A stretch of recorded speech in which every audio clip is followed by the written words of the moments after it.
Salo fue de esas obras que pasaron a la posteridad por ser una de las películas más repugnantes que se hayan tenido la decencia de hacer en la historia del cine. Por un lado, los cinéfilos lo conocen por ser el realce en la trascendencia de la carrera cinematográfica de Pasolini, mientras que el sector mainstream son las sabiendas del dato de que es la película más perturbadora que verán jamás. Que en efecto lo es. Entendido esto, evidentemente la cinta se rodearía de mucha polémica, que provocó que esta fuese censurada en varios países. Actualmente los derechos de la producción de Pasolini para su distribución en la mayoría de las regiones del mundo se encuentran a manos de Metro-Goldwyn-Mayer, pero por dar una introducción al film en cuestión, está estando dirigido por el ya mencionado veterano Pier Paolo Pasolini, que recorre toda una trayectoria en el cine italiano, siendo aclamado como uno de los cineastas más influyentes durante su época, dentro de su sector se refiere.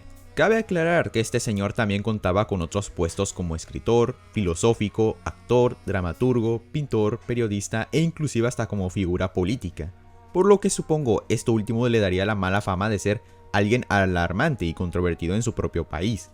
Eso sin mencionar la forma en cómo se expresaba sus ideas dentro de sus obras cinematográficas, en especial por películas como Teorema de 1968. Aún así, es algo increíble pensar que un cineasta que si bien es evidente que gustaba de tocar temas tabú en muchas de sus elaboraciones, por lo menos intentaba ser sutil, por decirlo así. Pero su punto más alto llegaría con esta misma que mandaría por los suelos todo grado de sutileza. Aunque de todas formas es imposible serlo con una trama así de retorcida, que inclusive no fue originalmente elaborada por él. Al menos en cuanto a concepto y visualización de las ideas en sí.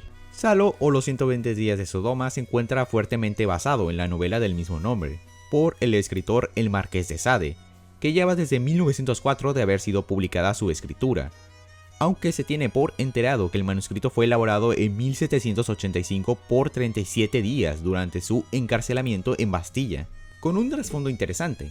El mismo escritor también carga con una fama igual de peculiar, ya que en su particularidad este es conocido por escribir temas igual de tabú, como lo son el erotismo, con un tono igual de turbio y crudo. Es decir, en sus historias de por sí contaban con abusadores sexuales como protagonistas, incluso estos justificando sus actos con falacias y demasiadas escenas con alto grado de sadomasoquismo. Siendo esto la razón por la manera en cómo aborda la narrativa, supongo que Pasolini se vio interesado en la lectura, sin mencionar que ambos también cuentan con detractores por sus respectivas ideologías, y lo usaría para plasmar un pensamiento que puede que ambos tenían en mente. Cabe mencionar que, si por algo también se le recuerda al film, es por la repentina muerte del director en el mismo año de ser estrenada. Los detalles del caso siguen siendo todo un misterio. Esto según por la elaboración de la cinta, aunque Pasolini, como se mencionó, ya cargaba con muchos detractores en el pasado. Por lo que se cree, esto solo fue la gota que derramó el vaso, ya sea el detalle de ser una crítica hacia el fascismo o simplemente la representación de grupos de élite más elevados de la sociedad. La obra se considera hoy por hoy una de culto y cierta parte del público se mantiene polarizante con respecto a su calidad, algunos tachándola de ser una película de explotación y otros elogiándola por ser una cinta atrevida por criticar metafóricamente el sector de la gente más poderosa, ante la humanidad misma por los que están debajo de aquellos. Pero sin explayarme mucho en aquello, primero que nada, algo que sí es un tanto discrepable y falaz es el hecho de que se alabe su mérito por su atrevimiento. Es decir, tengamos en cuenta que el mismo director por experiencia ha pasado por aquello y estuvo como testigo ante las crueldades del ejército italiano en la República de Salo. Pero hay que entender que solo por el hecho de atreverse no significa mucho si el producto final tiene tales defectos a la hora de presentar su punto. Siendo más específicos, sí, es brutal en la manera de presentar la crítica, y el director tuvo el coraje de hacerlo. Pero tal parece una excusa para mostrar todo tipo de depravación sin siquiera ser sutil o metódico para hacerlo. Es decir, dejando fuera las metáforas y simbolismos, si el punto es decirme que en fin las personas son crueles ya sea por su poder con la que cargan, pues muy bien, pero es necesario pasar casi más de 1 hora y media viendo solamente cosas desagradables, aun incluso en sus momentos que podríamos llamar tranquilos. Además, es contraproducente en la manera en cómo lo exponen. Se supone que es un mensaje en la que uno tiene que llevar a cabo una reflexión que se va formando en su cabeza. Pero al momento en que el film llega a un punto en donde la mierda horrible es predominante y agonizante, esto ocasiona que el espectador lo repela y prefiera no ver más o terminar sin seguir la obra. Independientemente de tu sensibilidad, hago énfasis en cómo esto es expuesto y la importancia que cargan. No digo que no lo tengan, pero son demasiados que casi muchos de aquellos no aportan nada en lo mínimo o son redundantes, provocando que sea todo un restregativo ante lo crudo que pueden llegar a ser en los momentos más viles, dando resultados demasiado asquientos y que lo único que pueda sentir es nada más que desprecio por la vida misma. Puede que eso suene exagerado por mi parte, pero creo que puede ser el caso para algunos cuantos. No siendo retroalimentativo y hasta eso me atrevería a decir que es antiintelectual.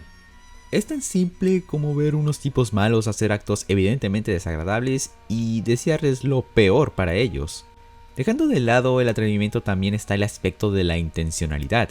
Y bueno, creo que las intenciones de la autocrítica son más que claras, pero solo por eso es digno de valorar.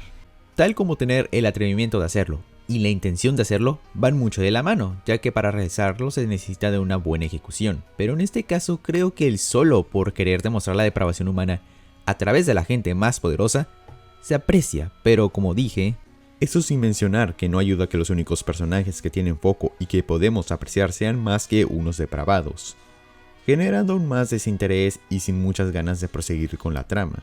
Sé que a lo mejor ese sea el objetivo, pero más allá de ser personajes completamente horribles, así sin mucha más variedad en cuanto a sus personalidades, fuera de desplayar en sus fantasías y lanzar uno que otro discurso, al final no es que sean complejos, solo teniendo ese limitante de conocer en toda la película.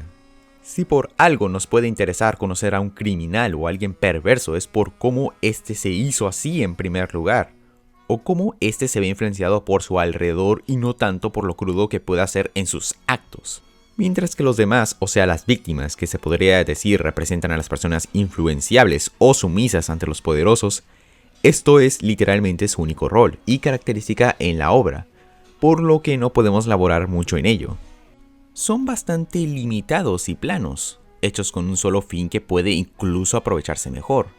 Tal vez no del mismo concepto como se hace aquí, pero al ver cómo el mensaje se hace claro desde el principio y lo demás es más que rutina tras rutina, es repetitivo y es un completo festín de morbosidades. Es de comprender que cosas como el sufrimiento, la tragedia, la tristeza, entre otras cosas, son parte de la vida misma y que no todo puede ser agradable, pero al estar renegado solamente a lo degenerado sin ningún tipo de contraste, o solo estar apático por el hecho de ver que la vida es cruel, es un pensamiento y un mensaje demasiado denigrante, aún así si eso incluye la crítica contra este tipo de personas, ya que al omitir muchas cualidades de lo que se quiere dar a entender, y que muchas de esas cosas se ven opacadas de toda la mierda desagradable que se tiene el descaro de ver en el film, es algo muy antiartístico. En serio, no es por malentender el mensaje y no es que quiera decir que el film no tenga algo más que ofrecer entre líneas, pero con respecto a todo lo anterior mencionado, pesa y no le favorece nada al film. De hecho, provoca que uno no preste atención a estos simbolismos por lo distractor y excesivamente choqueante que son las escenas.